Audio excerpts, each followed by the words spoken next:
8:32, everybody. In New York City, Mayor Eric Adams' approval ratings have really sunk to historic lows. The news comes as he gets grilled on Capitol Hill, not only on sanctuary city policies, but about his criminal case. And what's even worse, by fellow Democrats. Did anyone representing you, including perhaps Mr. Spiro, agree or allude to any arrangement with the Trump administration that would involve changing city policies in exchange to reconsideration of the charges brought against you? There was never any agreement, never any quid pro quo. That's not what I'm asking. Nothing wrong. Never any agreement, never any quid pro quo. Was there an allusion to a shift that in New York City policy? Gentlelady's time's expired. Protesters also gathered outside City Hall demanding Adams protect sanctuary city policies. Political analyst and professor at the University of Mount St. Vincent, J.C. Polanco, is back with us this morning to discuss how all this is happening while he's facing a new contender in the race for City Hall. So good morning, J.C. Great to have you on again. I'm happy to be here with you. All right, I mean, Mayor Adams, he leaves for what, a couple days, comes back to low approval ratings and another candidate vying for his job. So what do you say that this all means for his reelection campaign? Well, I think that it's not a good time to be Mayor Adams, really. Yesterday was very tough in Washington. The poll numbers are dismal. Your party has turned on you. This is a time where you're getting 24/7 negative press. The Campaign Finance Board has rejected your attempts to get any matching funds. Judge Cho in the federal courts is deciding whether or not to accept the dismissal of the charges. This is just a very tough time for him. I don't see right now how he could be happy. I don't see how his campaign thinks that there's a path moving forward. You see that someone who's been out of the limelight for some time is leading the pack by double digits. And overnight, we hear that the Speaker of the City Council, who shares your last name, has announced her candidacy for mayor. And quite frankly, I'd be very concerned moving forward as to not only my reelection, but my ability to lead the city.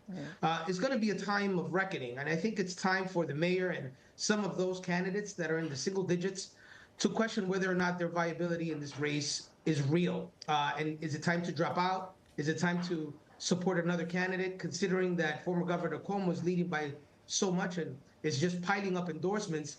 Is this the time where the anti-Cuomo faction starts unifying behind a candidate? And is this why Speaker Adams announced her candidacy overnight? So not a good time to be Mayor Adams by any means. Yeah, you bring up a very valid point about dropping out and coalescing around somebody, and I think that may be what Adrienne Adams is hoping for a coalition of people to support her, to pull away from Andrew Cuomo. But back to the mayor for a second, because what was interesting about these heated exchanges yesterday on Capitol Hill, and you alluded to it in your answer right there, was really that it came from fellow Democrats, right? It didn't come from Republicans who, in their opening remarks, actually praised him for being there while not praising the other three mayors. And the Democrats didn't really zero in on the sanctuary city policy, which is what the hearing was about, but rather his case. Yeah, that's right. If you take a look at the polls, then Mayor Adams is doing a lot better among Republicans than he is with Democrats.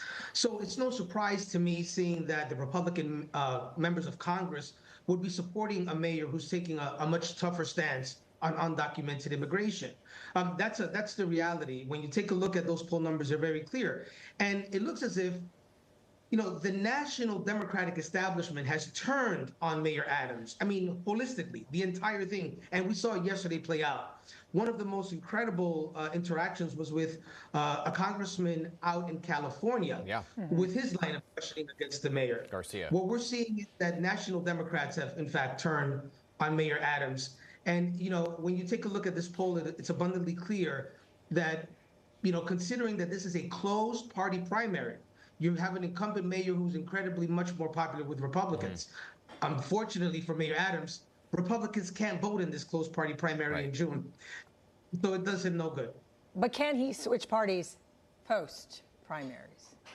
Well, the deadline has passed. It was on Valentine's Day. So, it's already gone. But one thing that he can is get what's called a Wilson Pacula. It's an obscure law that allows 3 out of the 5 Republican committees in New York City to endorse his candidacy and give him access to the ballot in a primary.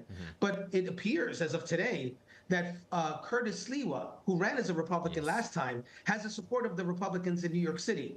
Barring a miracle or barring a phone call from President Trump telling the chairs of the Republican Party in New York City to support Mayor Adams, I just don't see there to be a path moving forward on the Republican line. It almost seemed this week that the mayor may have recognized this. He said, I did my thing. My picture's in City Hall.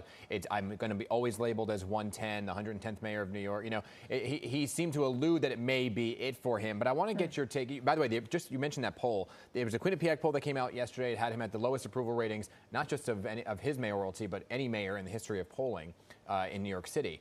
I want to get your thoughts on Andrew Cuomo. Because he is right now the front runner, but we haven't heard from him much more than what he's putting out, right? He hasn't really gone out and about. Does he have to, or can he run a shadow campaign because he is so far ahead? Dan, he has universal name ID. He's controlling his message. He has an all-star cast of consultants around him that are guiding his campaign. He sees these poll numbers. He hasn't confronted any debates yet, and he's enjoying the announcement honeymoon. He has no reason to go out there. As a matter of fact, he takes a look at these poll numbers. It appears that after Mayor Adams, everyone else is in the single digits. Yeah. Why put yourself out there until it's time for the debates? Until Dan and Hazel have you sitting in their couch until 11. Why even interact? The truth is this: he has 100% name ID. He's very popular among Democrats. His name is part of a Democratic Party dynasty.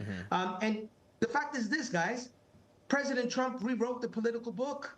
So we have seen how you can have a cemetery worth of skeletons in your closet and get a majority of the popular vote and go to the White House. So here is former Governor Cuomo saying, I may have a couple of skeletons. I'll handle that during the campaign. I'm going to just enjoy this honeymoon phase until it's time to deal with Dan and Hazel one-on-one. Well, a very good point. JC, always great to have you on.